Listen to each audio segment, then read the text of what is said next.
శ్రీ గురు రాఘవేంద్రాయ నమ. నిన్న కొన్ని ఆయన అద్భుతాలని చూసాం కదండి. భగవంతుడి అనుగ్రహం ఉంటే ఏ విధంగా చేయగలరో మరి ఇంకోటి గురు రాఘవేంద్రుల వారికి వెండి రథము సమర్పించడం. తమిళనాడుకు చెందిన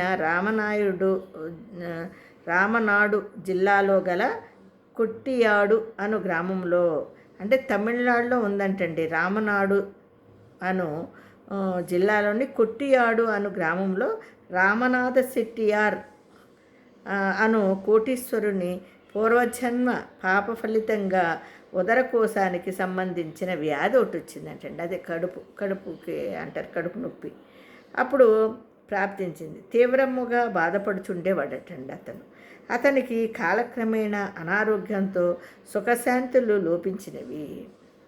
భోజనం చేసే ప్రాప్తం కూడా లేకుండా పోయింది. అయితే రామనాథ శెట్టియార్ని చూచి దయామయుడైన శ్రీ రాఘవేంద్ర స్వామి సేవించుకోమని, అంటే ఇతన్ని చూసిన వాళ్ళు చెప్పారటండి, నువ్వు రాఘవేంద్ర స్వామిని పూజించుకో అని చెప్పారటండి. అయితే ఆ సలహా మేరకు శెట్టియార్ తన స్నేహితుడు చెప్పిన విధముగా దాని ప్రకారంగా ప్రతిదినము శ్రీ రాఘవేంద్ర స్వామిని పూజిస్తూ స్వామి చిత్రపటానికి ప్రదక్షిణలు నమస్కారాలు చేస్తూ ఉండుట వలన 7వ రోజు రాత్రి స్వామివారు స్వప్నంలో సాక్షాత్కరించి శాస్త్ర చికిత్స చేయించుకుంటే వ్యాధి నివారణ జరుగుతుంది, నీకు నయమవుతుంది అని చెప్పారటండి. వెంటనే రామనాథ శాస్త్రికి చికిత్స నిపుణులై వైద్యులను పిలిపించి తన బాధకు శాస్త్రచికిత్స జరిపించవలసిందిగా కోరాడండి. వైద్యులంతా రామనాథాన్ని పరీక్షించి శస్త్రచికిత్స చేస్తే ప్రస్తుతము మీ దేహ పరిస్థితిని బట్టి ప్రాణాపాయము కలగవచ్చని చెప్పారు. అయితే రామనాథ గురుదేవులపై గల అచంచల భక్తి విశ్వాసాలను ఏమైనా సరే శస్త్రచికిత్స జరపవలసినదిగా వారిని కోరాడు. వారు అతని మాటలను కాదనలేక శస్త్రచికిత్సకు పూనుకొని విజయవంతము చేశారు. శస్త్రచికిత్స జరిగిన తరువాత క్రమముగా రామనాథం కోలుకున్నాడు. గురు రాఘవేంద్రుల అద్భుత మహిమకు విశేషాన్ని, ఆయన యొక్క అద్భుతమైన లీలలు విశేషానికి చూడండి, ఆయన అచ్చరు పొందారు వాళ్ళంతా. అసలు వైద్య ప్రముఖులు గురు రాఘవేంద్రులు తన బాధను నివారించారు కాబట్టి వారికి శాశ్వతమైన కృతజ్ఞతలు వెల్లడించే నిమిత్తముగా రామనాథం కుటుంబముగా మంత్రాలయము చేరాడు. అచ్చట స్వామిని సేవించి పీఠాధిపతుల దర్శనము చేసుకుని తన వృత్తాంతాన్ని వారికి విన్నవించాడు. అప్పుడు రాఘవేంద్ర స్వామికి శాశ్వత సేవ చేసుకునే భాగ్యము తనకు ప్రసాదించమని వారిని కోరాడు. అప్పటి పీఠాధిపతులైన నుజయేంద్ర తీర్థుల వారు బాగా ఆలోచించి స్వామివారికి రజిత రథము చేయించి బహుకరించిన ఎడల నీ సేవ శాశ్వతముగా ఉండగలదని చెప్పారు. రామనాథం అందుకు అంగీకరించి తన ఊరు వెడలిపోయారు.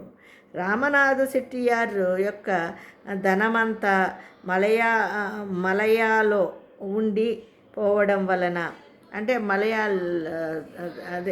మలయాళీ వాళ్ళు అనమాట వాళ్ళు, అందుకని మలయాలో ఉండిపోవడం వలన వెండి రథ నిర్మాణానికి తగిన రథము సమకూరలేదు. కాలము గతిస్తున్నందున శెట్టియార్ వ్యధ చెందాడు. గురుదేవుని ప్రార్థించాడు. ఒకరోజు స్వామివారు రామనాథానికి స్వప్నంలో కనిపించి దిగులు పడవద్దని, అతని ధనము మలయా నుండి వచ్చుచున్నదని తెలిపారు. ఆ మరురోజే ధనము యావత్తు రామనాథానికి చేరినది. గురుకృపకు సంతోషించి పేరు ప్రఖ్యాతులు గడించిన శిల్పుల చేత వెండి రథము తయారు చేయించి అన్నమాట ప్రకారం ఆ మనోహరమైన దివ్య రజితర రథాన్ని మంత్రాలయములో శ్రీ రాఘవేంద్ర స్వామికి కానుకగా సమర్పించారట. స్వామి కృపకు పాత్రుడై చరితార్థత పొంది స్వామి సేవలో తరించాడట. రామనాథ శెట్టియార్ సమర్పించిన రజిత రథమును నేటికి మంత్రాలయంలో దర్శిస్తున్నది. ఈ రథముపై రాఘవేంద్రుల వారిని వారి ఆరాధనోత్సవములయందు ఇతర నైమిత్తి ఉత్సవములయందు ఊరేగిస్తూ ఉంటారు. అంటే ఇప్పటికి మనము వెళ్ళినప్పుడు చూడొచ్చు అంట అక్కడ రథము ఈయన సమర్పించింది. ఆయన ఆయన రోగాన్ని తగ్గించినందుకు గాను ఆయన చేసిన కానుక రథాన్ని సమర్పించడము, ఆ రథోత్సవాలు ఇప్పటికీ జరుగుతుంటుంది. ఆ రథం ఉందంటండి. ఇతర నైమిత్తికోత్సవముల యందు ఊరేగిస్తూ ఉంటారు. ప్రతి సంవత్సరము శ్రావణ మాసములో బహుళ విధియ నాడు శ్రీ రాఘవేంద్ర స్వామి వారి ఆరాధనోత్సవం జరుగుతుందంట. క్రీస్తు శకం 1947 సెప్టెంబరు 25 వరకు తేదీ వరకు మొదటిసారిగా స్వామివారికి రథముపై సేవా కార్యక్రమాలు జరపబడింది. ఫస్ట్ ఆయన ఇచ్చినప్పుడు అప్పటి నుంచి ఇప్పటి వరకు ఆ రథము ఇప్పటికీ ఉందంటండి. మరి జై గురు రాఘవేంద్రాయ నమః.